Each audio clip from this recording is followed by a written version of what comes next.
Praise lord. హల్లెలూయా. మంచిదండి.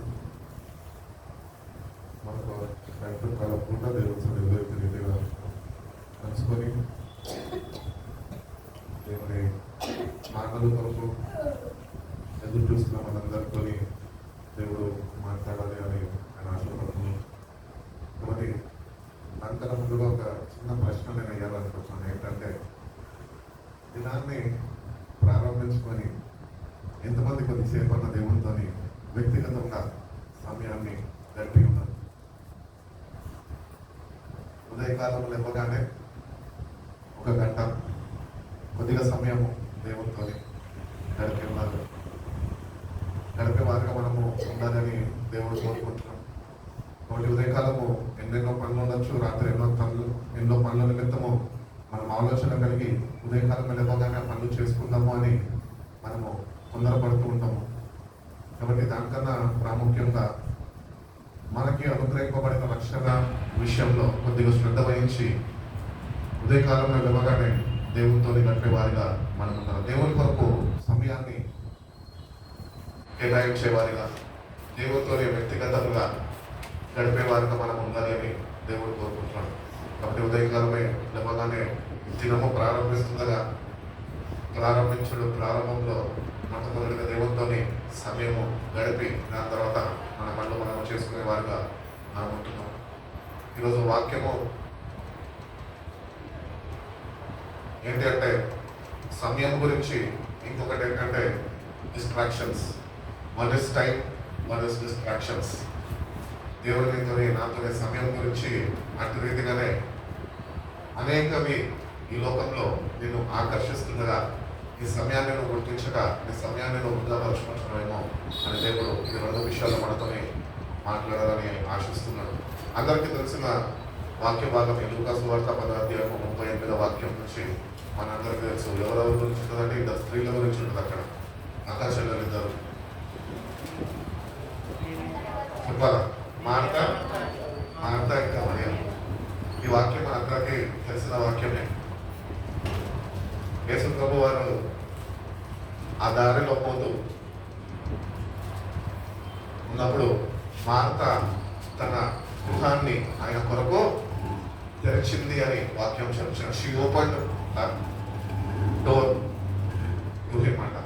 కాబట్టి మనము ఈ వాక్యాన్ని ధ్యానిస్తుండగా కొద్దిగా శ్రద్ధ వహిస్తే కనుక దేవుడు ప్రతిదినము మనల్ని కాచి కాపాడుతున్నాడు. ప్రతిదినము దేవుడు మనలో ఒక్కడిగా మన పక్కన నుంచి ఆయన నడుచుకుంటూ వెళ్తున్నాడు. Can we recognise it? మనం ఆయన గుర్తించి మార్తా వలె మనము ఆయన కొరకు మన హృదయము అనే తలుపు తెరపగలుగుతున్నాం. మన హృదయం అనే తలుపు మనము తెరిచేవారిగా ఉన్నాం. ఇక్కడ మార్తా గురించి ఒక చక్కటి మాట మనం నేర్చుకోవాల్సింది ఏంటంటే, she opened her home to him. అనగా ఆమె హృదయాన్ని లేక ఆమె గృహాన్ని ఆయన కొరకు ఆమె తెరిచి ఉన్నది. కాబట్టి మన జీవితాల్లో కూడా మొట్టమొదటిగా దినము ప్రారంభిస్తుండగా మనము మన హృదయాన్ని తెరిచి ఆయనని ఆహ్వానించే వారిగా మనం ఉండాలి అని దేవుడు వాక్యం ద్వారా తెలియజేస్తున్నాడు. అటు రీతిగానే మనం చదువుకుంటూ వస్తే కనుక అక్కడ మరియా ఉన్నది. యేసు ప్రభు ఆయన ఆహ్వానించబడినాక ఇంటిలోనికి మార్తా ఆహ్వానించినాక మరియా అనే వ్యక్తి యేసు పాదాల దగ్గర కూర్చుంది. కాబట్టి మన జీవితాల్లో మనం ఒకటి గుర్తించాలి. ఏంటి అంటే, as we open our heart to him, we have to sit down at his feet. ఆయన పాదాల దగ్గర కూర్చునే వారిగా, సమయాన్ని గడిపే వారిగా మనం ఉండాలి అని దేవుడు తెలియజేస్తున్నాడు. యేసు ప్రభు ఏ మాటలు చెప్తాడు, ఏమి మాట్లాడడానికి ఈరోజు నాకు ఇష్టపడుతున్నాడని మనము సమయము వెచ్చించి మనము యేసు పాదాల దగ్గర కూర్చునే వారిగా మనము ప్రతి ఉదయకాలం ఉంటున్నాం. కాబట్టి చాలాసార్లు మార్తా వలె ప్రభా రాని పిలుస్తాము, ఆయన వచ్చినాక ఆయనను పట్టించుకో. కానీ మరి అటు రీతిగా లేదు. మరి అటు రీతిగా ఉన్నదంటే, ఆమె ఆహ్వానించలేదు కానీ యేసయ్యని గుర్తించి ఆయన ఏమి మాట్లాడతాడు, ఏమి నాతో మాట్లాడతాడు, ఏ సంభాషణ నాతో ఆయన కలిగి ఉంటాడు అని శ్రద్ధ వహించి ఆయన పాదాల దగ్గర కూర్చున్నాడు. సో మనం కూడా యేసయ్యనే రక్షకుడిగా అంగీకరించినాం. We open our heart to God, but we don't have time for God. అదే వచ్చింది మనలో ఉన్న పొరపాటు. మార్త వలె మన హృదయాన్ని ఆయన కొరకు తెరిచి ఉన్నాము, కానీ మరియా వలె మనం లేము. ఆయన పాదాల దగ్గర కూర్చొని వారిగా మనము లేము. మార్త ఏమో ఆహ్వానించింది, తలుపు తెరిచింది, కానీ ఆమె అక్కడ కూర్చోలేదు. మన వ్యక్తిగత జీవితాల్లో కూడా మనం ప్రభు అని ఆయన పిలుస్తాము. నా కుమారుడు నా కుమార్తె అని ఆయన రాగానే ఆయనతోని ఆయనని గుర్తించక, ఆయనతో సమయం గడపక, ఆయన పాదాల దగ్గర వేచి ఉండక మన పనుల్లో మనము బిజీగా ఉండిపోతూ ఉంటాం. అట్టి రీతిగా కాదండి. మార్త వలె హృదయం తెరవాల, మరియ వలె విధేయతని కనపరచు. ఆయన పాదాల దగ్గర కూర్చొని ఆయన ఏమి నాతో మాట్లాడబోతున్నాడు. ప్రతిదినము దేవుడు తన జీవవాక్యము చేత మనందరితో మాట్లాడుతాడండి. ఆయన మాట్లాడే దేవుడై ఉన్నాడు అని వాక్యం తెలియజేస్తుంది. He talks to us through the word. ఆయన వాక్యము ద్వారానే మనతో మాట్లాడతాడు. నువ్వు వాక్యము చదువుతుండగా ఆయన నీతో మాట్లాడే దేవుడై ఉన్నాడు. కాబట్టి మొట్టమొదటిగా వాక్యమే దేవుడై ఉన్నాడు. యేసయ్యనే వాక్యమై ఉన్నాడు. ఆ వాక్యంని మనం చదివినప్పుడు ఆయన మనతో ఏమి మాట్లాడుతున్నాడు అని మనము గుర్తించి గ్రహింపు కలిగి జీవించగలం. అంత సమయము మనం వెచ్చించాలి. అంత సమయము మనము గడపాలి వాక్యంతో. వాక్యం దగ్గర గడపడం అంటే ఏంటి? ఆయన పాదాల దగ్గర వేచి ఉండాలి. అందుకనే దివారాత్రులు దాన్ని ధ్యానించేవాడు ధన్యుడని కీర్తనకారులు తెలియజేస్తున్నారు. ఒక ధన్యకరమైన జీవితం మనకు అనుగ్రహిస్తారు ఆయన పాదాల దగ్గర. మన సమయంని మనం వృధా కానిక ఆయన పాదాల దగ్గర కూర్చుంటే you will have a blessed life. ప్రభు నిన్ను దీవించాలి, ఆశీర్వదించాలి, క్షేమంగా ఉండాలా, సంతోషంగా ఉండాలా. ఆయన అనుగ్రహించిన రక్షణను బట్టి నువ్వు ఆనందిస్తూ ఆయనలో స్తుతిస్తూ నువ్వు ఉండాలి ఆయన కోరుకొని ఉన్నాడు. కానీ మనము అంత సమయము మనం ఆయన ఇవ్వలేని వారిగా దౌర్భాగ్య స్థితిలో మనం దిగజారిపోయి ఉంటున్నామేమో. కాబట్టి మనం ఒకటి గుర్తించడం ఏంటి అంటే, దేవుని కొరకు మన హృదయం ఇస్తే హృదయం ఇప్పితే సరిపోదు, కానీ మార్త వలె లోబడి ఆయన మాట నాతో మాట్లాడబోతున్నదా, నేను వినేవాడిగా, ఏమేమి మాట్లాడుతున్నాడు అవి ఆయన దగ్గర నుంచి తెలుసుకునేవాడిగా నేను ఉండాలి అని అట్టి రీతిగా మన మనసుని మనం స్థిరపరచుకోవాలి అని దేవుడు కోరుకుంటున్నాడు. ఆ మనసుని స్థిరపరచుకుంది. మార్త అయితే బైబిల్ చెప్పుచున్నది అనేక విషయాల్లో మనం తొందరపడుతున్నదంట. మన జీవితాల్లో కూడా తొందరపాటు అనేది ఉంటారు. అవునా? అన్ని విషయాల్లో అన్ని విషయాల్లో మనం తొందరపాటు ఎక్కువ ఉంటుంది. కాబట్టి దేవుడు ఇక్కడ తెలియజేస్తున్నాడు, మార్త వలె రక్షణ పొందుకున్న మనకి, నిరీక్షణ కలిగిన మనకి, నిరీక్షణతో ఉంటున్న మనకి తొందరపాటు ఉండద్దు. అనేక విషయాల్లో తొందరపడద్దు మనం. ఎందుకంటే దేవుడు సర్వాధికారి. నువ్వు ఆయన దగ్గర ఉన్నావు, ఆయన బిడ్డవి, ఆయన మాటకి లోబడి జీవిస్తున్న వాడివి. కాబట్టి ఏది జరగాలో, ఏది జరగబోతుందో, ఏది దేవుడు జరిగించాలో ఆయన సమయం ప్రకారం ఆయన జరిగించుకుంటాం. కాబట్టి మన జీవితాల్లో మనలో ఉన్న బలహీనత ఏంటి తెలుసా? మనము తొందరపడటం కాదు, మనం తొందరపడతాం దేవుడిని తొందర పెట్టడానికి ప్రయత్నిస్తూ ఉంటాం. మార్త అట్టి రీతిగానే ఆయనని ఆహ్వానించి ఆయన మాటలకి శ్రద్ధ వహించక అనేక విషయాల్లో ఆమె తొందరపాటు కలిగి ఉంటాం. మన జీవితాల్లో కూడా ఆ తొందరపాటు అనేది ఉంటే కనుక దేవుని యొక్క మాటని మనము ఆలకించలేము, ఆయన మాటని వినలేము. ఆయన ఏమి మాట్లాడుతున్నాడు, దేని కొరకు మాట్లాడుతున్నాడు, ఎందుకు మాట్లాడుతున్నాడు మనం గ్రహించలేని వారుగా మనం ఉంటూ ఉంటాం. ఎందుకంటే మనలో తొందరపాటు ఉన్నది. ఆ తొందరపాటు మనలో ఉంటుందో దేవుడు కోరుకుంటున్నాడు. కాబట్టి దేవుని దగ్గరకు వస్తున్నప్పుడు ఉదయకాలమే మంచి సమయం కనుక ఆ సమయంలో మనకి ఎక్కువ ఆలోచనలు, ఎక్కువ తలపులు మనం కలిగి ఉన్నాము. మంచి విశ్రాంతిని పొందుకొని చేస్తాము, నిర్మలంగా ఉంటాము. ఆ సమయము దేవుని దగ్గరకు వచ్చినప్పుడు ఆయన నీతో ఏం మాట్లాడుతున్నాడు అని నువ్వు ఎదురు చూస్తే కనుక ఆయన నీతోని ఆ దినములు ఏ మాటలు మాట్లాడాలో, ఏ మాటలు చేత నీ ఆత్మీయ జీవితాన్ని ఆయన స్థిరపరచాలో ఆయన మాట్లాడడానికి సిద్ధంగా ఉన్న దేవుడు మనమే తొందరపడుతూ ఉంటాం. ఆయనకి సమయం ఇవ్వము. మనం చెప్పేది ఆయన వినాలి, కానీ ఆయన చెప్పేది మనం ఏమాత్రము వినేవారిగా మనం ఉన్నాం.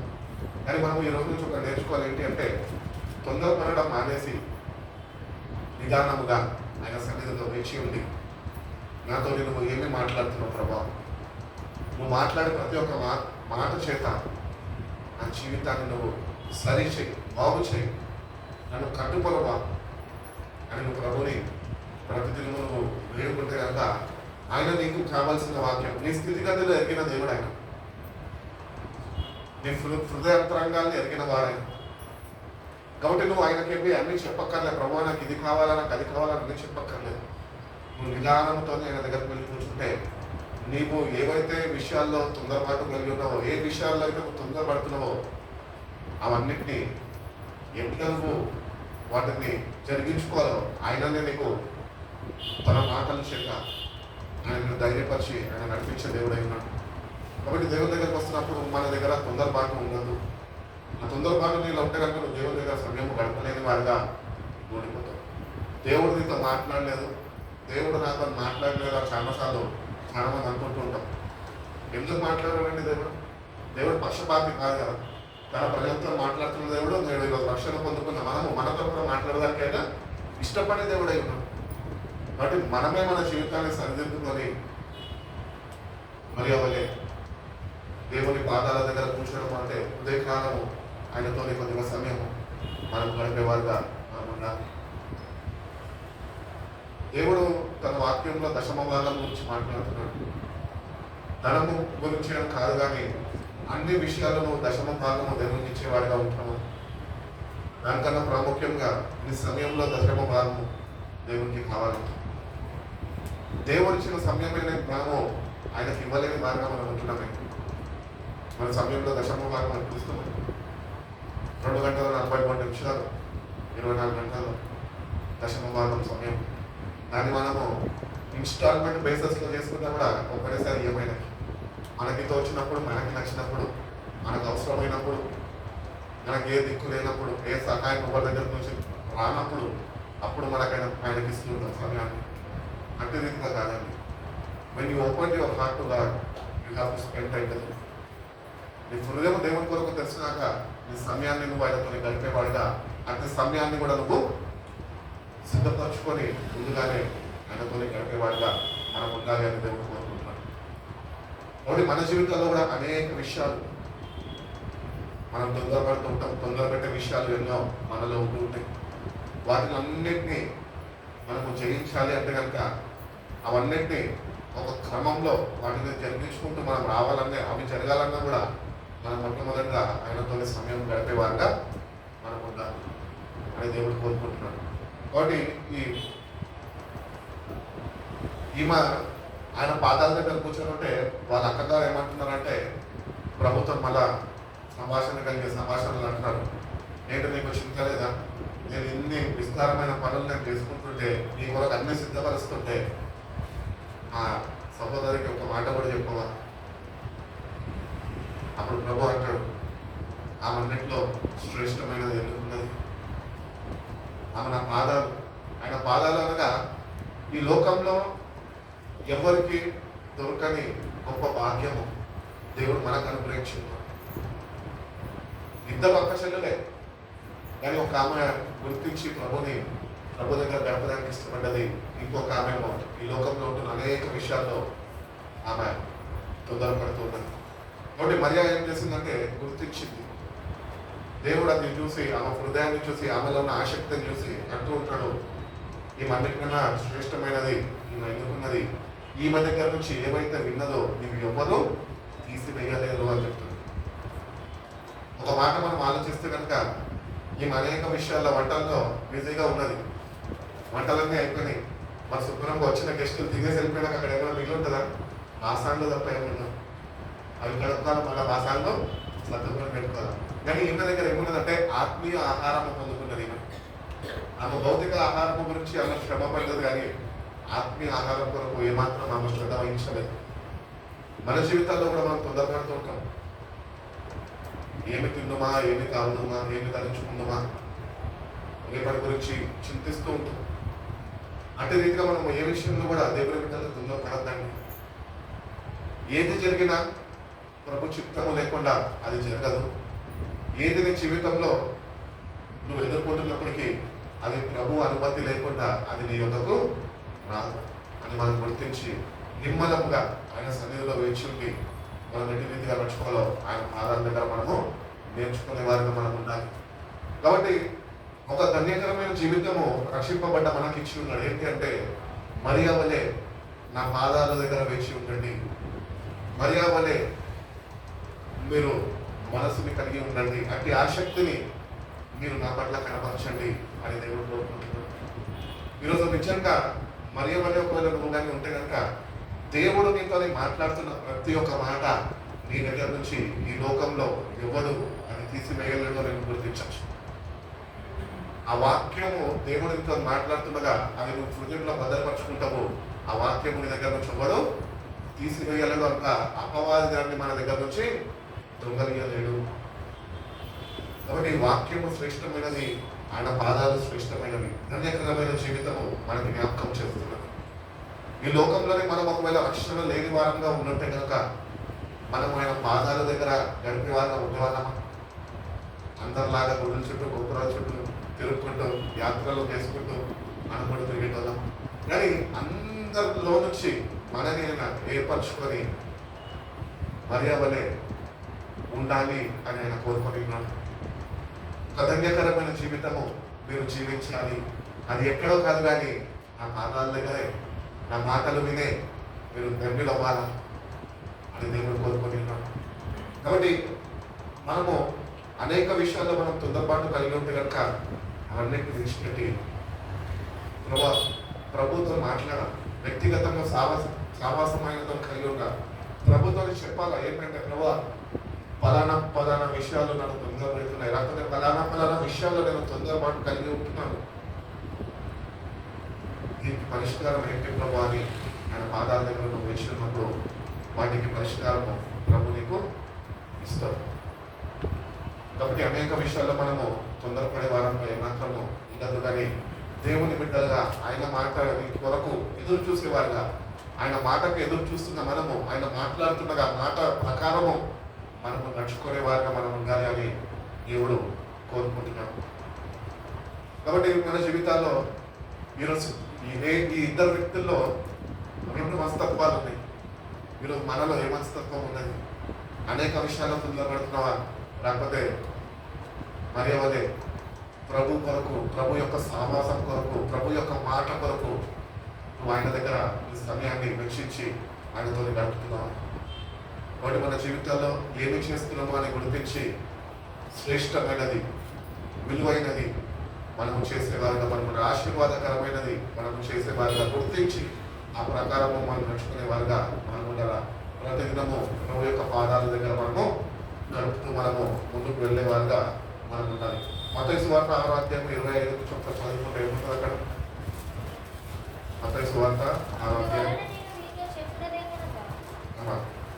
మనుషులకు కనబడవలనని వారి ఎదుట కాదండి.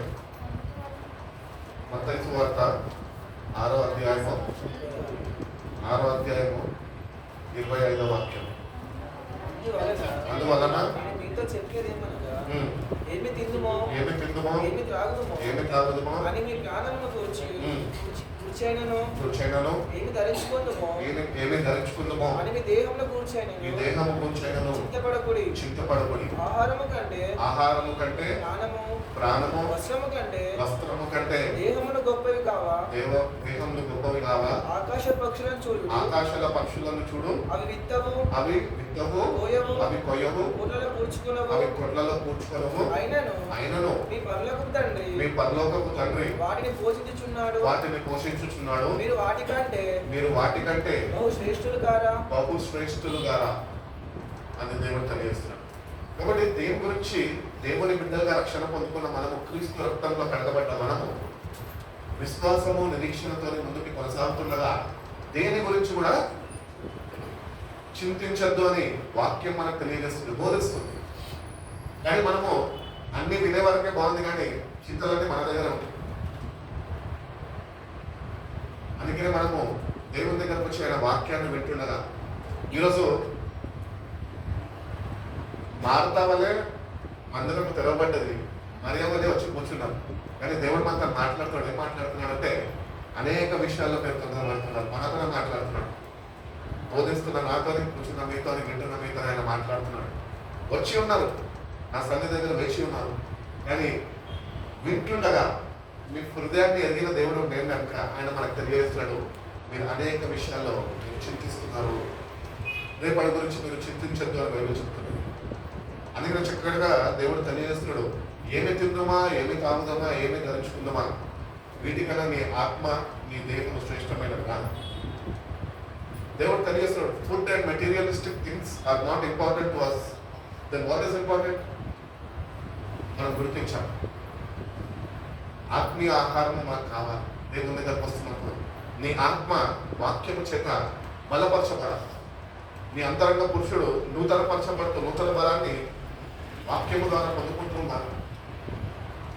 ఆహారం అయితే మంచి బలం ఉంటుంది, ఆహారం మానేస్తే బలహీనమైపోతాం. అటు రీతిగానే మనము ఆత్మీయ ఆహారం ఒకవేళ మనం ప్రతిదినం మనం భుజించకపోతే కనుక ఆత్మీయతలో మనం బలహీనమైపోతాం. బలహీనం ఎప్పుడైతే ఆత్మీయ బలహీనత మనలో ఉంటుందో అప్పుడు చింత అనేది మనలో ప్రారంభమవుతుంది. అన్నిటి గురించి చింతిస్తుంటాము, చింతించి ఏమి ప్రయోజనం లేదు అని మీకు తెలుసు. కానీ మనం ఏం చేస్తుంటాం?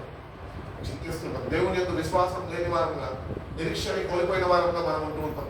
అట్టే రీతిగా కాక దేవుడు చెప్తున్న తన వాక్యంలో నువ్వు చింతించదు. ఆకాశాల పక్షులను కూడా అవి విత్తవు, కొయ్యవు, అవి కొట్లలో దాచుకోవు, మరి నీకెందుకు? వాటికన్నా బహుశ్రేష్ఠులుగా మీరు అని దేవుడు మాట్లాడుతారు. ఎందుకు బహుశ్రేష్ఠులు అంటున్నానంటే తన విలువైన రక్తాన్ని చిందించి తన సొత్తుగా, తన ప్రజలుగా ఆయన మనని ఏర్పట్టుకున్నాడు. ఇశ్రాయేలు ప్రజలని అరణ్యంలో పోషించిన దేవుడు ఈ 2024 సంవత్సరం ఫిబ్రవరి మాసంలో మనం పోషించలేదా? 40 సంవత్సరాలు పోషించారండి ఇశ్రాయేల్ని. ₹1 లేకుండా, చిల్లి గవ్వలేదు వాళ్ళ దగ్గర, ఏమి ఆధారం లేదు. ఎటు పోతున్నారు దేవుని మీద? ఏమో నాయకుడు నడిపిస్తుంటే వెంబడిస్తున్నారు, కానీ దేవుడు వాళ్ళని పోషించలేదా? కొన్ని దేవదూతల ఆహారంతో పోషించినప్పటికీ వీళ్ళలో ఒక చింత ఏంది? చికెన్ లేదు, మటన్ లేదు, కబాబ్స్ లేవు, ఇవి లేవు, అవి లేవు అని మాంసాహారం కొరకు చింతిస్తున్నారు. మాకు సమాధులు లేవా అని కొద్దిగా అడుగుతూ ఉంటాం. ఇక్కడ మేము కావాలా ఈ అరణ్యంలో? మాకు సమాధులు అక్కడ ఐగుప్తులో ఉండే కదా, అక్కడికి వెళ్ళి చచ్చిపోతుండే కదా అని సరుకుంటున్నాం.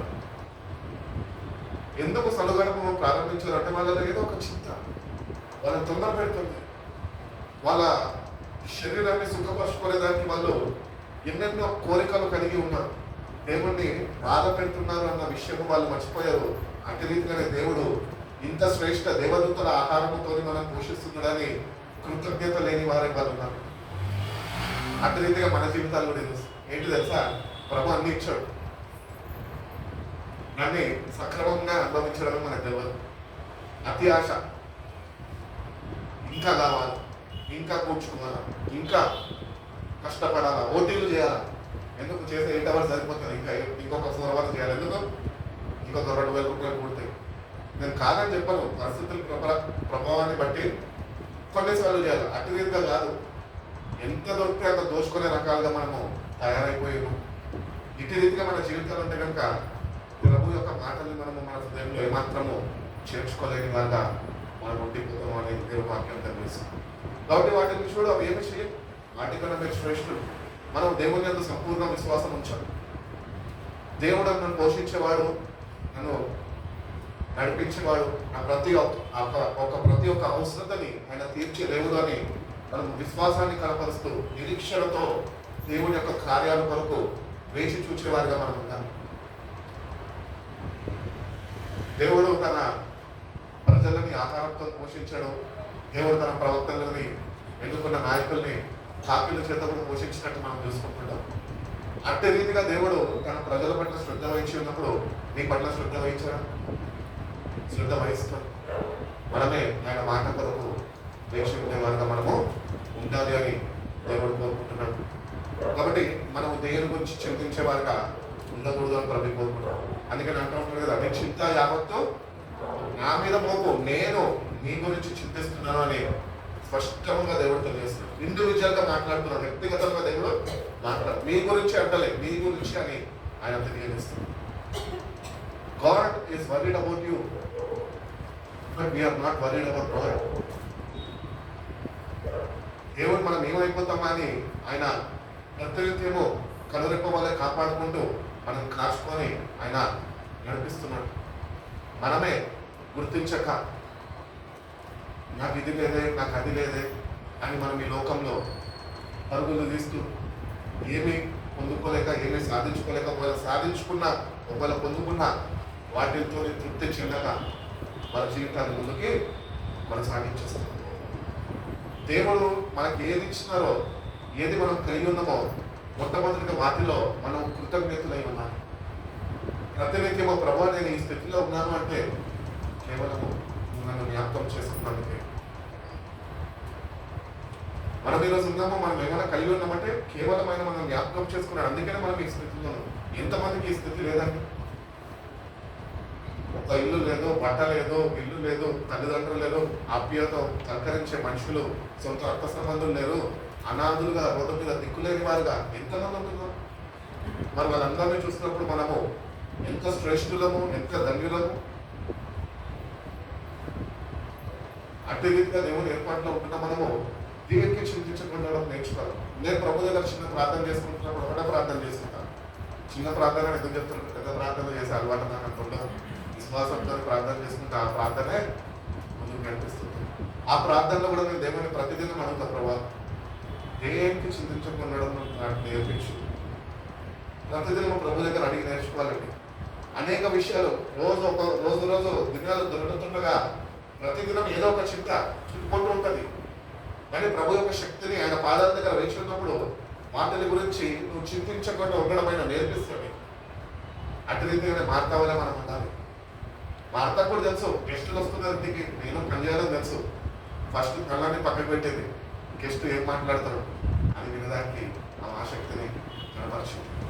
అటు రీతిగానే మనం కూడా దినాము ఏవో ఒక తొందరలు ఉంటాయి, దినాము ఏవో ఒక చింతలు ఉంటాయి. వాటిని అన్నింటినీ పక్కకు పెట్టి దేవుని సన్నిధిలో ప్రభా ఈ దినము ఏ విషయాల్లో నేనైతే తొందరపాటు కలిగి ఉంటానో, ఏ విషయాల పట్ల నేను చింతిస్తున్నానో అవన్నింటినీ దగ్గర పెడుతున్నాను. వాటిలన్నింటినీ ఎట్టి రీతిగా నేను ఎదుర్కోవాలో, ఎట్టి రీతిగా వాటిని ప్రకారం నేను నడుచుకోవాలో నువ్వు నాకు నేర్పించుకున్న వారిని ప్రభుని అడిగినప్పుడు దేవునికి చింతించకుండా ఉండడం ఆయన నీకు నేర్పించే దేవుడైనా. తన బిడ్డలు చింతించదండి. తండ్రి లేని బిడ్డలు చింతిస్తుందని ఒక అర్థం ఉంటుంది. తండ్రి ఉన్న బిడ్డలు చింతించడం. ఎందుకంటే తండ్రి సమస్తము చూసుకునేవాడు అయి ఉన్నాడు. ఆయన బాధ్యత అది. It is God's responsibility to fulfil all your desires. ఈ ప్రతి ఒక్క అవసరతని తీర్చే బాధ్యత తండ్రిదే ఉన్నది. మరి పర్వక తండ్రిని మనం కలిగి ఇంకా చింతిస్తున్నామంటే దాని యొక్క అర్థం ఏంటంటే మనము ఇంకా ఆయన కుమారులుగా మార్చబడలేదు. అందుకనే చింతిస్తున్నాం. ఆయన పరలోక తండ్రిగా పిలువబడుతున్నాడు మాత్రమే కానీ వ్యక్తిగత జీవితాల్లో ఆయన మనకి పరలోక తండ్రిగా ఏమాత్రమో మన భావన కలిగిందేమో. అందుకని ఆయన పరలోక తండ్రి అయి ఉన్నాడు. ఆయన సమస్తం ఎరిగి ఉన్నవాడు. ఈ ప్రతి ఒక్క అవసరత ఆయన ఎరిగి ఉన్న దేవుడై ఉన్నాడు. ఈ ప్రతి ఒక్క అవసరతలో ఆయన మేము ఆదుకొనే దేవుడై ఉన్నాడు. కాబట్టి దేవుని బిడ్డలుగా మనం దేనికి చింతించకుండా మనము నేర్చుకోవాలి. When you have a free mind, you can freely worship and you can freely and literally enjoy His presence. ఈరోజు దేవుని సన్నిధిని చాలా మంది అనుభవించలేరు. ఎందుకు తెలుసా? వాళ్ళలో ఉన్న చింత, ఆ చింత వాళ్ళని అనుభవించడానికి అడ్డుపడుతూ ఉంటుంది. అందుకని దేవుని సన్నిధికి వస్తున్నప్పుడు we should come with a free mind. నా తండ్రిని నేను మహిమపరుస్తున్నా, నా తండ్రిని స్తుతించడానికి వస్తున్నా, నా తండ్రి సన్నిధిని నేను అనుభవించడానికి, నా తండ్రిని కలుసుకునేదానికి, నా తండ్రి నాతోని మాట్లాడుతుండగా సంతోషముగా సిద్ధపాటు కలిగి మనం రావాలి. చింతలతో వస్తే ఏమవుతుంది? కానీ చెప్పే మాటలు మన కోసము ఏమాత్రము మన జీవితాల్లో అప్లికబుల్ అవ్వవు. అందుకని మనం దేవునికి చింతించుకోవడము నేర్చుకోవాలని ప్రభు తెలియజేస్తుంది. అదే లూకాసు వార్తలో ఒకసారి చూద్దామండి. లూకాసు వార్త 21వ అధ్యాయము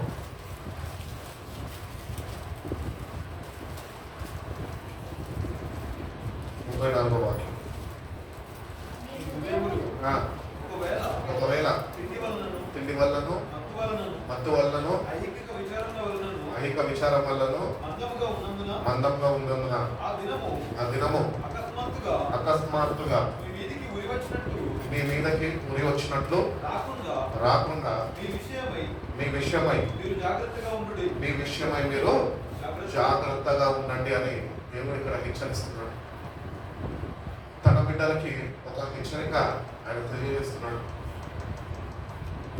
ఏమంటున్నాడంటే, be careful of your hearts will be weighted down by drunkenness and anxieties of life, and the day will come close on you unexpectedly like a trap. ఒక దినము రాబోతుంది. ఆ దినం నుంచి నువ్వు తప్పించబడాలి అంటే నీలో ఏ చింత ఉండడానికి వీల్లేదు. ఒకవేళ చింతతోని నువ్వు ఉన్నావనుకో, ఆ దినములో నువ్వు తప్పించుకోలేని వాడిగా నువ్వు ఉండిపోతావు. ఎందుకంటే నీ చింతనే నిన్ను తప్పించుకోలేని వాడిగా అది అడ్డుకుంటూ ఉంటుంది.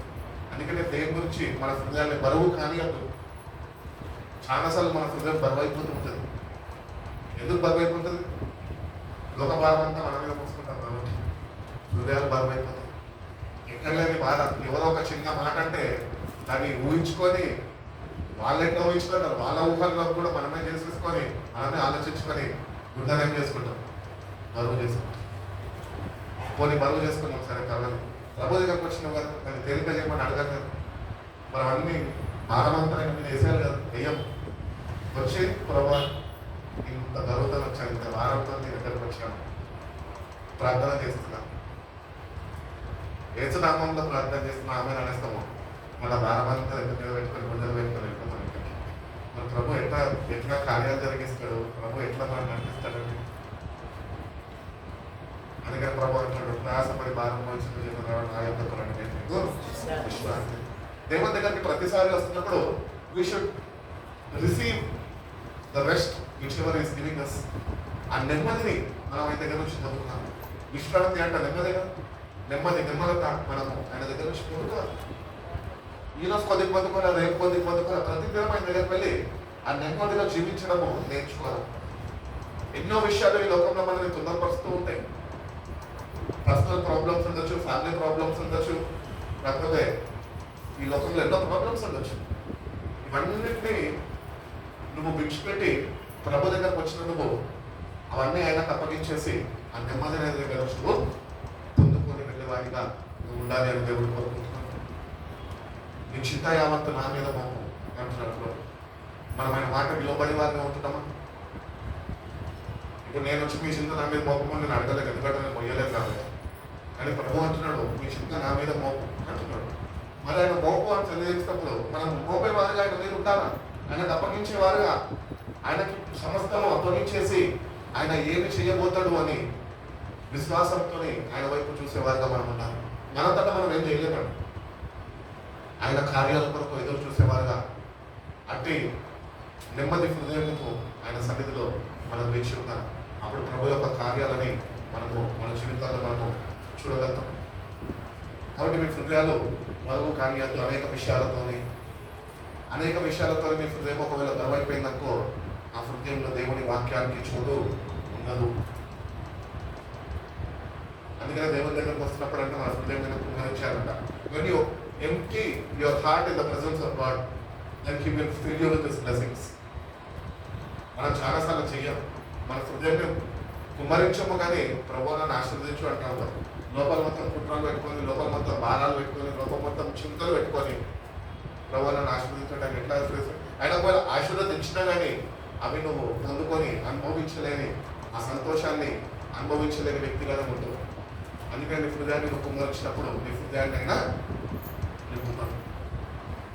నీ నోటిని బాగా తెలుగులేను కానీ నింపుతాను అన్నాడు ప్రభు. అంతదిగానే మనం హృదయం కుమ్మరించడమైన సన్నిధులు నేర్చుకుంటే ఆయన పరిశుద్ధాత్మని మన మీద కుమ్మరిస్తాడు, తేలికపరుస్తాడు.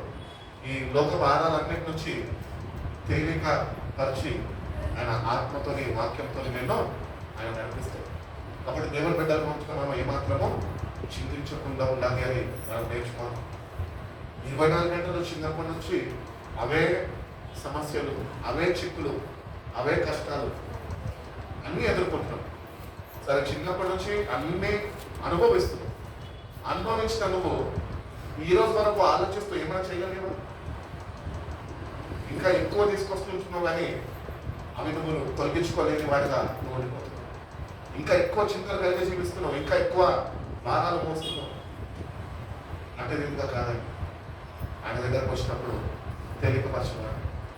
అవన్నీ ఆయన గమనించేసి ఆయన అనుగ్రహిస్తున్న బలాన్ని, శక్తిని, పరిశుధాత్మ సహాయాన్ని మనం ఆయన దగ్గర నుంచి పొందుకునేవారుగా, మనం ఉన్నప్పుడే దేనికి చింతించకుండా ఉండేవారుగా ఉంటామో, ప్రభు పాదాల దగ్గర సమయం గడిపేవారుగా మన సమయాన్ని ఆయన కొరకు మనము ఇయ్యగలుగుతాం. మన సమయం అందుకనే ఈరోజు ఆయన గురించి ఇస్తలే. ఎందుకంటే నేను ఏదో ఒకటి మీరు తొందరపెడుతూ ఉన్నది. మ్యారేజ్ విషయంలో కావచ్చు, జాబ్ విషయంలో కావచ్చు, ఇల్లు కట్టుకునే విషయంలో కావచ్చు, అనేక విషయాల్లో మనం తొందరపడుతుంటాం. అంటే దేవుడు మనకు రక్షణ ఇచ్చాడు, ఆ రక్షణ విషయం. అందుకని అంటాడు కదా, ఒకడు ఈ లోకం మొత్తం సంపాదించుకొని వాడి ఆత్మని వాడు పోగొట్టుకుంటే వాడికి ఏమేమి ప్రయోజనం? మనము ఇవ్వబడిన రక్షణ, దేవుడు అనుగ్రహించిన ఈ జీవితము, నీ ఆత్మ నశించకుండా ఉండాలి అంటే నువ్వు దేని గురించి చింతించక మరియవలే నిమ్మలత కలిగి దేవుని మాట కొరకు, ఆయన మాటలో ఉన్న శక్తి కొరకు, ఆయనతోని సావాసము కలిగి జీవించే వ్యక్తిగా నీ జీవితాన్ని నువ్వు మార్చుకో. దేని గురించి చింతించదు అని ఆయన తెలియజేస్తుంది. ఫిలిప్పీయులకు రాసిన పత్రిక 4:6 కూడా అదే అంటాడు కదా. ఫిలిప్పీయులకు రాసిన పత్రిక 4:6 దేని గురించి చింతించబోయి ప్రతి విషయంలోనూ ప్రార్థన విజ్ఞాపన చేత కృతజ్ఞత పూర్వకంగా నీ విజ్ఞాపనంలో దేవునికి తెలియజేయండి. ప్రతి విషయంలో కృతజ్ఞతలై. దీని అర్థమే దేవుని బిడ్డలు, దేవుని మీద ఆధారపడేవారు జవాబు అంటే బాగుంటుంది. ప్రతి విషయమై కృతజ్ఞతలు అంటే కష్టమున్నా, ఏదున్నా, ఏది మీద వచ్చి పడ్డా, ప్రభా ఇది నా మీద పడ్డది, దీని వలన అని చెప్పేవారుగా మనకుంటా. ప్రతి విషయంలో కృతజ్ఞత భావము కలిగి జీవించే వారుగా మనకు ఉండాలి అని ప్రభువు. God only wants a thankful heart for what he has done. ఆయన ఏమైతే మన పట్ల చేసి ఉన్నాడో దాన్ని బట్టి మన హృదయం అంట కృతజ్ఞతతోని నింపబడిన హృదయంగా ఉండాలంట. మార్త యొక్క మరి యొక్క హృదయాలు మనం ఒకవేళ గమనిస్తే కనుక ఆవిడ గారేమో అనేక విషయాల్లో తొందరపడి ఉన్నది, ఈమె గారేమో దొరికిందే ఛాన్స్ ఆయన దగ్గర కూర్చోదానికి కృతజ్ఞత భావంతో ఆయన పాదాల మీద కూర్చొని ఏమి మాట్లాడబోతున్నాడు.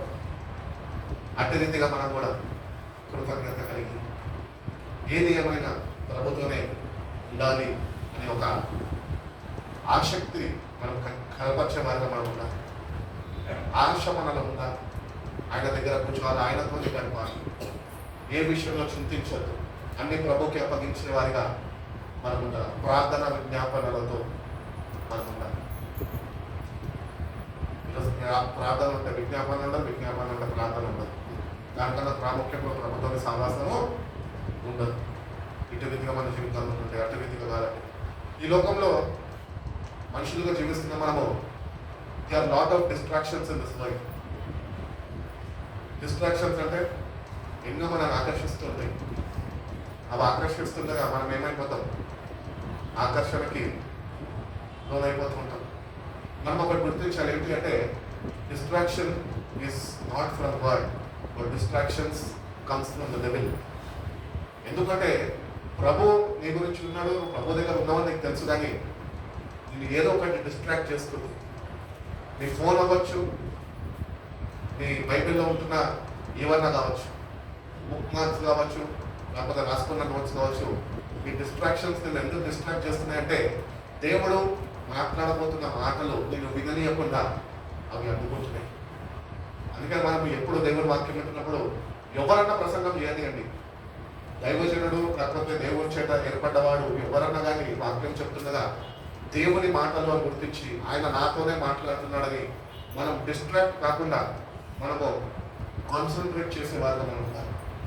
ఒకళ్ళు మందిరంలో కూర్చొని ఇప్పటి వరకు వాక్యమైన సమయంలో ఎన్నోసార్లు డిస్ట్రాక్ట్ అయ్యి ఉంటాం. చాలాసార్లు నేను డిస్ట్రాక్ట్ అవుతా. చాలా మంది వాళ్ళ ప్రవర్తనను బట్టి, వాళ్ళ కదలికను బట్టి, డిస్ట్రాక్షన్స్ మనం ఉంటాం. అందుకని మన మనసు ఆయన మీద నిలిపేదిగా మనం ఉన్నాం. సో మందిరంలో కూర్చొని ఆయన మాట వింటున్నామో మనం గుర్తించాలి. ఏంటి అంటే డిస్ట్రాక్షన్ వస్తుంటే అపవాది వాడు ఇక్కడ ఉన్నాడు, వాడు దేవుని వాక్యము విననీయకుండా వాక్యాన్ని వాడు దొంగలిస్తున్నాడు అని మనం గుర్తించాలి. కాన్సన్ట్రేట్ చేయాలి, మనము కుదురుపరచుకోవాలి. దేవుని వాక్యం వినడానికి మన మనసుని కుదురుపరచుకోవాలి. Concentration comes through the Holi spirit to listen to the voice of God. శ్రద్ధ వహించి వినేవాడుగా నువ్వు ఉండాలంటే పరిశుద్ధాత్మ యొక్క సహాయాన్ని నువ్వు పొందుకున్నప్పుడే దేవుని యొక్క మాటలను వినేవాడుగా ఉండగలవు. కాబట్టి distraction is from the devil, concentration comes from the Holi Spirit. దేవుని మాటలను ఎట్లా వినాలా, విని ఎట్టి రీతిగా ప్రకారం నడుచుకోవాలని పరిశుద్ధాత్మ దేవుడు మనకు సహాయపడుతూ ఆయన ఉండి మనం నడిపిస్తున్నాడు అని దేవుడు తెలియజేస్తాడు. A person who is distracted about many things in this world cannot concentrate on the words of Christ. క్రీస్తు మాట్లాడుతున్న మాటల మీద వాడు మనసు నింపలేడంట. ఎందుకంటే ఈ లోకంలో ఎన్నో ఆకర్షణలకి వాడు లోనైపోయినాడు. వాడు హృదయం ఎన్నో ఆకర్షణల వైపు అది తిప్పబడుతున్నది. స్థిరముగా దేవుని మాటల మీద వాడు మనసుని పెట్టి వాడు నిలిచి ఉండలేకపోతున్నాడు. ఇంకోటి మన మనసు దేవుని వాక్యం మీద నింపేవారిగా మనం ఉండాలి అని తెలియజేస్తున్నాడు. కాబట్టి ఈ మరి యొక్క మాటలు మనము వాక్య భాగం చదువుకున్నాం కదా. మొట్టమొదటి మనం ఒకటి వాళ్ళ జీవితాల నుంచి మనం నేర్చుకోవాలి. ఏంటంటే ఆయన దగ్గర మనం కూర్చొని వారిగా మనం ఉండాలి. మరి ఆయన పాదాల దగ్గర కూర్చొని ఈరోజు మనం కూడా ఆయన దగ్గర నుంచి నేర్చుకోవాలి అనుకుంటే కనుక, ఆసక్తి నీలో ఉంటే కనుక మొట్టమొదటిగా ఫస్ట్గా నేర్చుకోవాల్సింది ఏంటంటే వ్యక్తిగతముగా నువ్వు ఆయనతో కూర్చోవాలి. వ్యక్తిగతంగా కూర్చున్నా నువ్వు ఒకటి గుర్తించాలి. ఏంటి అంటే కూర్చుంటే సరిపోదు, కానీ there comes the time factor. అక్కడ సమయము వెచ్చించే అవసరము ఉంటుంది. సమయాన్ని వెచ్చించు, కొద్దిగా సమయము ఇవ్వగలిగితేనే నువ్వు అక్కడ కూర్చోగలవు. కాబట్టి సమయము అక్కడ కావాలి. సమయాన్ని అక్కడ నువ్వు ఖర్చు చేసేవాడిగా ఉండాలి. సో మొట్టమొదటిగా నువ్వు కూర్చున్నప్పుడు నీ సమయాన్ని ప్రభుత్వం ఇచ్చేవాడిగా నువ్వు ఉండు. ఇచ్చిన నువ్వు రెండోదిగా ఏం చేయాలంటే ఆయన చెప్పుతున్న మాట వినేవాడిగా ఉండాలి.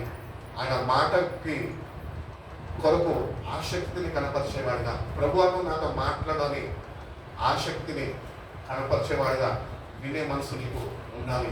మూడవదిగా ఏంటి అంటే విన్నా నువ్వు ఆయన చెప్పిన ప్రతి ఒక్క మాటకి నువ్వు లోబడాలి. ఈరోజు వింటా నేను లోబడే మనసు మన దగ్గర ఉండాలి. అందుకనే కూర్చున్నప్పుడే సిద్ధపడి సమయాన్ని వెచ్చించి ఆయన మాటల కొరకు ఆసక్తిని కనపరిచి ఆ మాటలు విన్న మాటలు మనకు లోబడి విజేత కలిగి జీవించాలి. It needs obedience to the word of God. Most of the time we don't obey the word of God. We just listen and leave it. అది కాదు దేవుడికి కావాల్సింది. దేవుడు వాళ్ళిద్దరు స్త్రీల జీవితం నుంచి నేర్పిస్తున్న పాఠం ఏంటి అంటే లోబడే వారిగా మీరు ఉండాలి. ఒక స్త్రీ లోబడలే, ఒక స్త్రీ అయితే మరి అయితే ఆయన మాటకి లోబడి జీవించండి. ఆ ప్రకారము ఐదవదిగా మనం నడుచుకోవాలి. ఆయన మీతో మాట్లాడాడు, నువ్వు వచ్చావు, సమయాన్ని వెచ్చించావు, కూర్చున్నావు, శ్రద్ధ వహించావు, ఆయన మాట కొరకు ఎదురు చూసావు, విన్నావు, ఆ ప్రకారంలో కూడా దాని తర్వాత నెక్స్ట్ ఆ ప్రకారము నడుచుకునేవాడిగా నువ్వు ఉండాలి అని దేవుడు కోరుకుంటున్నాడు. కాబట్టి ఈ చిన్న వాక్య భాగంలో దేవుడు 5 మెట్లు మనకు నేర్పించున్నాడు. ఫస్ట్ మనం ఆయన దగ్గర కూర్చోడం నేర్చుకోవాలి. రెండోది వినేవారిగా మనం ఉండాలి. విన్న మనము లోబడేవారిగా ఉండాలి. ఆ ప్రకారము నడుచుకునేవారిగా కూడా మనము ఉండాలి అని దేవుడు కోరుకుంటున్నాడు. వ్యక్తిగత సమయము దేవునికి ఇవ్వాలా. వ్యక్తిగతంగా ఇష్టపూర్వకంగా నువ్వు ఆయన దగ్గరికి రావాలి. చాలాసార్లు ఎవరు బలవంతం చేస్తే వస్తూ ఉంటాం ఆయన దగ్గరికి, లేకపోతే మనకి నచ్చినప్పుడు మనకు ఇష్టపూర్వకంగా వ్యక్తిగతముగా నీలో ప్రేరేపణ కలిగి నీ దేవునితో నువ్వు సమయము గడపాలి అని వ్యక్తిగతంగా నువ్వు రావాలి. అదే విషయంలో మనం ఆలోచిస్తే కనుక వ్యక్తిగత సావాసము నీకు ఆయనతోనే ఉండాలి. సంఘపరంగా కాదు, వ్యక్తిగతంగా సావాసము నువ్వు కలిగి ఉండాలి. సావాసంలో ఉంటున్న నువ్వు, సావసిస్తున్న నువ్వు ప్రతి ఒక్క మాటకి శ్రద్ధ వహించేవాడిగా నువ్వు ఉండాలి. ఇష్టపూర్వకంగా నువ్వు విన్నది చేసేవాడిగా ఉండాలి. బలవంతంగా కాదు. దేవుడు ఎవరిని బలవంతం చేయడు. మనకు స్వేచ్ఛనిచ్చాడు, మనకు సరి చేస్తున్నాడు. లోబడి బాగుపడదాము, లేదు అంటే మన దారి మనము వెళ్ళిపోతుంది. దేవుడైతే ఎవరిని బలవంతము చేయను అని దేవుడు తెలియజేస్తుంది. కాబట్టి దేవుని బిడ్డలుగా మరియ వల్లే కొలసలు రాసిన పత్రిక 3:1 ఏమంటున్నాడు చూడండి. ఒకసారి చిన్న వాక్యం ముగించేస్తాం.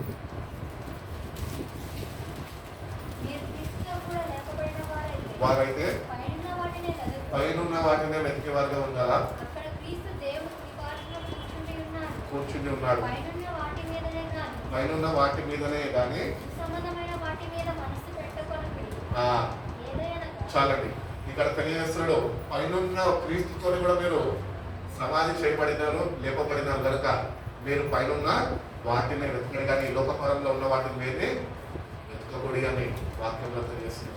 కాబట్టి దేవుని బిడ్డలుగా ఎందుకు ఈ చింతన ఈరోజు ఉన్నాయంటే, మనం పైనున్న వాటిని వెతకలేని వారుగా కానీ కింద వాటికి ప్రాకులాడేవారుగా మనం ఉంటున్నాం. అంటే రీతిగా మనం ఉండకూడదు. కానీ నేటి నుంచి అలా రక్షణ పొందుకున్న మనము తండ్రి కుడిపాక్షాన ఆయన కూర్చొని నీ నిమిత్తము నా నిమిత్తం మనందరి నిమిత్తము ఆయన విజ్ఞాపన చేస్తున్న తండ్రిగా మన కొనుక్కున్నాడు. ప్రాణం పెట్టిన దేవుడిగా బలపడుతున్నాడు. కాబట్టి పైన ఉన్న వాటిని మీరు వెతికే వారుగా ఉండాలి అని దేవుడు తెలియజేస్తుంది.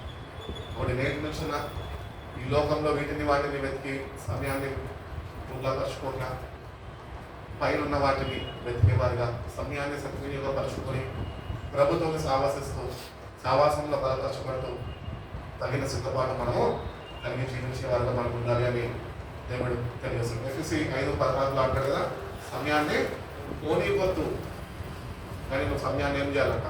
సద్వినియోగపరచుకోవాలి. ఎక్కడ? ఆయన పాదాల దగ్గర.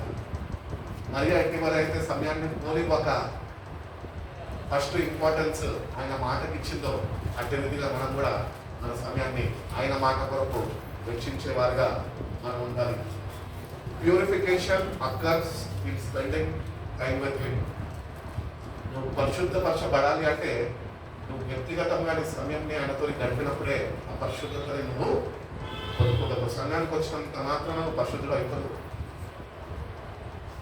ప్రభు అంటాడు కదా, నేను పరిశుద్ధుడిని కనుక మీరు కూడా పరిశుద్ధులై ఉన్నారు. పరిశుద్ధత లేకుండా దేవుని ఎవ్వడు చూడలేడు. కాబట్టి when you spend time with him, God purifies you with his word. నిన్ను ఆయన వాక్యముతో ఆయన ఉదకస్నానం చేస్తాడు. ఆయన వాక్యముతో మాట్లాడుతూ నువ్వు అంత ప్రేమని ప్రభు పట్ల కనపరుస్తున్నావు కనుక ఆ వాక్యము చేత నేను కలుగుతాను. అప్పుడు ఈ భూసంబంధమైనవి నువ్వు ఎక్కువ శ్రద్ధ వహించగా పైన వాటిని వెతికేవాడు కానీ జీవితము మార్చబడదు. కాబట్టి ఈ వాక్యము నేను చిన్న వాక్యము కొన్ని మాటలు నడుచుకున్నాం అంటే అక్కడ దేవుడు తెలియజేసిన మాటలు ఇవే. ఏంటంటే కూర్చోవాలా, వినాలా, నవ్వాలా, అపరాకారం నడుచుకునే వారుగా మన జీవితాలు ఉన్నప్పుడే మనకు అనుగ్రహింపబడిన రక్షణ మనము ఆయన దగ్గర నుంచి పొందుకుంటాం. ఒకటి నేటి నుంచి ఇవి మనం పాటించే వారుగా ఉండాలి. నేనేమని రాసుకున్నా అంటే lessons to be learned by Martha and Maria. Maria విషయమే మనం నేర్చుకున్నాం. మార్తా విషయము కేవలం చదువుకున్నాం. అనేక విషయాల్లో తొందరపడింది. అనవసరమైన వాటి మీద సమయాన్ని వృధా చేస్తుంది. కానీ సమయం శ్రేష్టమైనది అని అందరికీ తెలుసు. ఏది పోయినా మళ్ళీ తెచ్చుకోవచ్చు, కానీ సమయం పోతే అలా మనం తెచ్చుకోవాలి. కాబట్టి విలువైన సమయము దేవుడు మనకి ఇచ్చినాడు. ఈ విలువైన సమయము కృతజ్ఞత భావంతని ఆయనకి ఇచ్చేలాగా మనం ఉండాలి. దేవుడు అటువంటి అందరికీ అనుగ్రహించిన బలపరిచి దీవించి నడిపించిన కాక చిన్న ప్రార్థన చేస్తాం.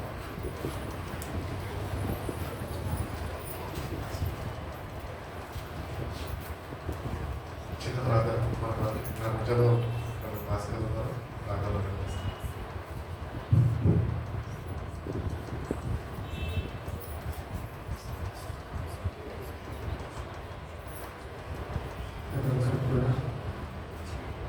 దేవుడు మాట్లాడిన ప్రతి మాటలు కూడా జ్ఞాపకం చేస్తున్నారు. సమయాన్ని సద్వినియోగం చేస్తున్నాను. దేవుడి బిడ్డగా పిలువబడుతున్నాను. అందరూ కూడా మన జీవితంలో దేవుని దృష్టికి మనం ఏ రీతిగా జీవిస్తున్నాము అన్నది దేవుడి బయటగా సూటిగా మాట్లాడి ఉన్నాను. కాబట్టి మనల్ని మనకు ఒక నిమిషం పరీక్షించుకొని దేవుని సరిగ్గా ప్రార్థన చేస్తాం. పరిశుద్ధుడా, ప్రేమగల దేవుడా, కృపగల తండ్రి, దయగల రాజా, నీకు వందనాలు తెలియజేస్తున్నామయ్యా. నీ వంటి మహనీయుడు, నీ వంటి గొప్ప దేవుడు నాయన ఇహలోకంలో ఎవ్వరూ కూడా లేదయ్యా. ఎందుకంటే నీవే గొప్ప దేవుడవై ఉన్నావు. నీకే స్తోత్రాలు తెలియజేసుకుంటున్నామయ్యా. పరిశుద్ధాత్మ దేవా, నీకే స్తుతి వందనాలు తెలియజేసుకుంటున్నామయ్యా. ఏ పాటి వారేమో ఉన్న మా కొరకు ప్రభువా తండ్రి దేవా, ఎన్నదగిన దేవునిగా మా మధ్యకు దిగివచ్చినందుకు నీకు స్తోత్రములు తెలియజేసుకుంటున్నామయ్యా. పాపులమై ఉన్నటువంటి మమ్మలను రక్షించిన మా రక్షణకర్త నీకే స్తోత్రములు నాయనా. నీకే వందనాలు, నీకే స్తోత్రములు తండ్రి దేవా. నీ బిడ్డలుగా పిలువబడుతున్నటువంటి మేము నిన్ను ఆశ్రయించువారుగా ఉంటున్నట్లు నీ కృపను మాపై కృపింపచేయమని వేడుకుంటున్నామయ్యా. దేవా, నీ కొరకు మా జీవితాలని సమర్పించుకోవడమే కాకుండా సమర్పణ కలిగి జీవించగలిగే ఆత్మను మాలో ప్రతి ఒక్కరికి దయచేయమని వేడుకుంటున్నాను తండ్రి. ఈ రీతిగా అయితే మరి నీ పాదాల చెంతనైనా కూర్చొని ఉండి ప్రభువా నీ నోటి నుండి వచ్చే ప్రతి మాటను కూడా స్వీకరించిందో అదే రీతిగా ప్రభువా నీవు మాతో మాట్లాడుతున్న ప్రతి మాటను కూడా హృదయపూర్వకముగా స్వీకరించే ఆత్మను మాకు దయచేయమని వేడుకుంటున్నాను తండ్రి. నీకే వందనాలు తెలియజేసుకుంటున్నామయ్యా. ప్రభువా నీకే వందనాలు వందనాలు ప్రభువా. తండ్రి, నీ గద్దింపునకు లోబడేవారిగా, నీ మాటను ఆలకించేవారిగా, నీ ఆత్మని పొందుకొని నీ ఉపదేశాన్ని అనుసరించి జీవించేవారిగా, ఉపదేశ క్రమములో నడిపింపబడే భాగ్యాన్ని మాకు దయచేయమని వేడుకుంటున్నాము తండ్రి. నీకు వందనాలయ్యా, నీకు స్తోత్రములు నాయన. నీవిచ్చిన ఈ జీవితం నీ దృష్టికి అంగీకార యోగ్యకరముగా ఉండునట్లుగా నిత్యము నీ పాదములను పట్టుకోగలిగే కృపను మాకు దయచేయండి నాయన.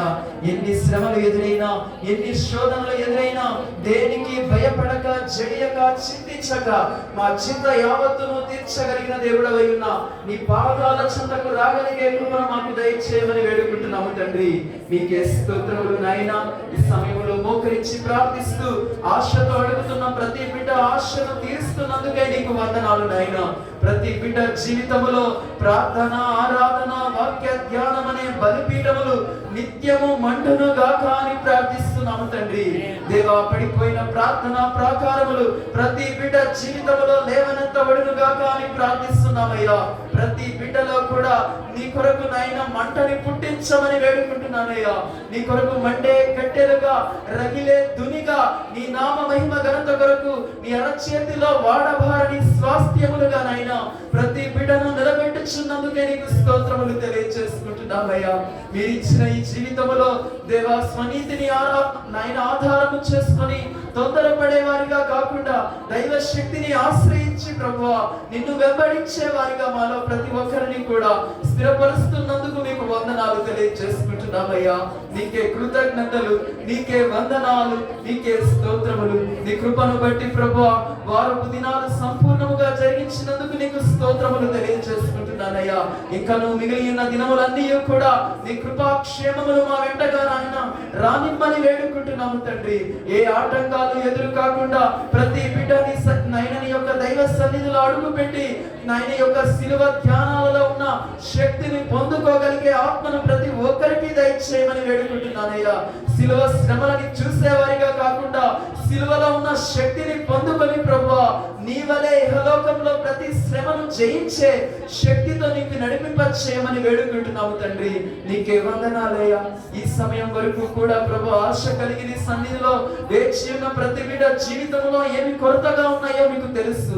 వాటన్నిటినీ కూడా మీరే తీరుస్తున్నందుకే మీకు వందనాలు తెలియజేసుకుంటూ ప్రభువా నీకే కృతజ్ఞతలు.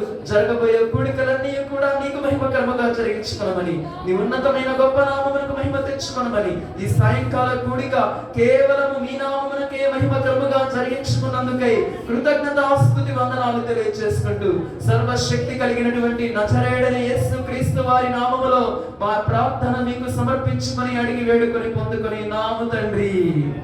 ఆమేన్. యేసు రక్తమే జయం, శిలువ రక్తమే జయం. ప్రభు యేసు నామమునకు సంపూర్ణత కలుగును గాక. ఆమేన్.